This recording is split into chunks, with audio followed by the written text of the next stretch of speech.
Good evening, everyone. Thanks for joining us. I'm Justin Walker.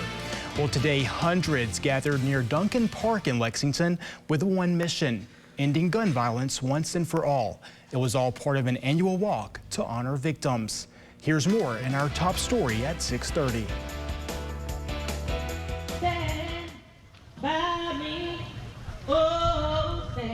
It's so special to me. It's dear to me because we get a chance to come out here and really honor these gun violence victims who have lost their life to gun violence in our community. It's been 9 years since Ricardo Franklin lost his brother Antonio.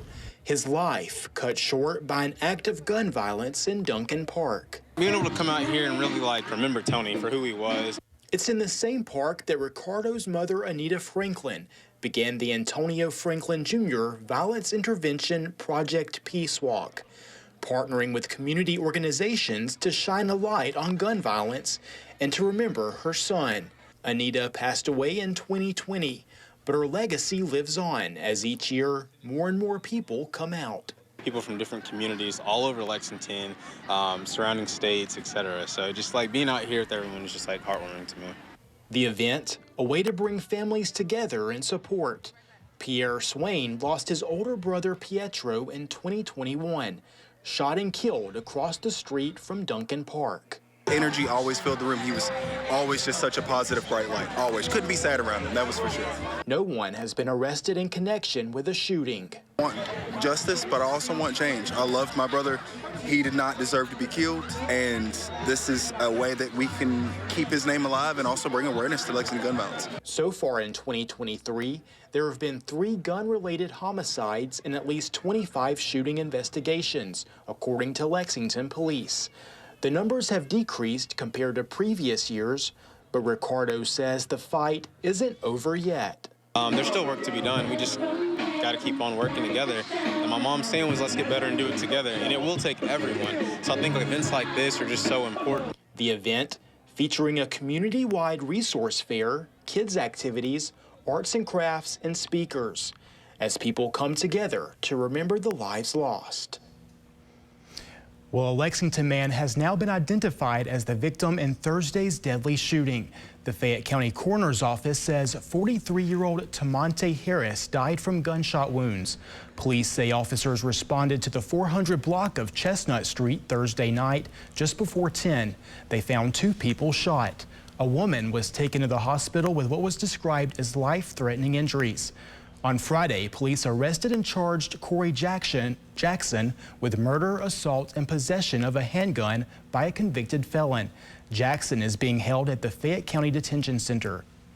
And Kentucky State Police are investigating a 2-vehicle crash involving a motorcycle in Lincoln County after one man died from his injuries.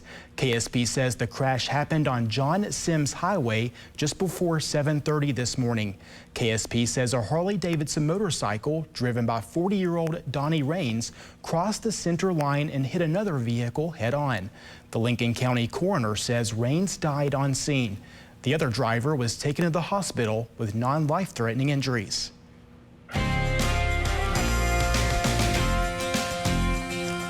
Let's check in now with meteorologist Jordan Smith. Jordan, we saw a lot of clouds today, a little bit of rain.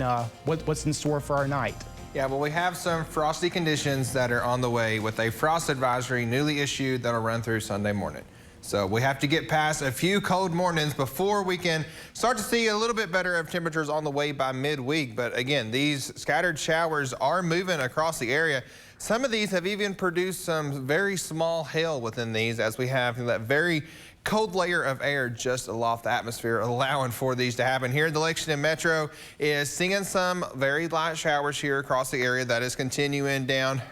Pretty much every county here in our viewing area is seeing these, I like to call them popcorn type showers. They're not very big. You may drive and up the road, you may run into a shower. 2 miles later, the sun begins to pop out. That's just kind of what we've been dealing with. Same case down here in parts of southern Kentucky, as it's been a chilly day. Temperatures are well below average for this time of year. Sitting at 60 and here in Lexington, 55 in Richmond, 59 Danville, 61 over from Somerset, London, and down to Williamsburg. As far as the next 36 hours goes, we can see that staircase of temperatures down throughout tomorrow morning. Tomorrow morning, Temperatures bottom out into the mid to upper 30s, and then highs tomorrow will struggle to get out of the low to mid 50s. Because we're seeing those mid 30s tomorrow morning, a frost advisory blankets the entire state of Kentucky, all 120 counties included within this. That will run until 9 a.m. tomorrow morning for the potential frosty conditions. So the night before you head to bed, take any precautionary measures, cover up those plants, bring them in, do whatever you need, because frosty conditions are in store. Now, this is not the only frost chance that we have. We go even colder by Monday morning as a well below average week sets up for the week ahead. We'll break all that down in our Storm Team forecast. All right, thanks a lot, Jordan. Well, today the city of Lexington joined other cities across the country to celebrate Earth Day. Earth Day raises awareness about the importance of keeping our planet clean through events and education. The Parks and Rec Department and the Environmental Quality and Public Works Department hosted several activities celebrating the day. Events included the Reforest at Home, giving families free saplings to plant. There were also scavenger hunts, cleanups, workshops, and crafts. Several community organizations also took part, including the group Friends of Jacobson Park. Organizers say the events help encourage the community to get out into the great outdoors and help improve the environment. We're here cleaning up trash, cleaning up the woods. We've had a lot of damage in the park from the winds, just like the rest of the city has. We just want people to love the park as much as we do. If everybody would just, instead of just walking past trash or sticks when you see it, if you just take a moment and pick it up, we would have a huge impact in this city. Events continue Sunday with a lakeside golf course cleanup and a wildflower walk at Raven Run. Well, today the Lexington community getting the opportunity to learn more about the challenges and opportunities facing the city and its neighborhoods.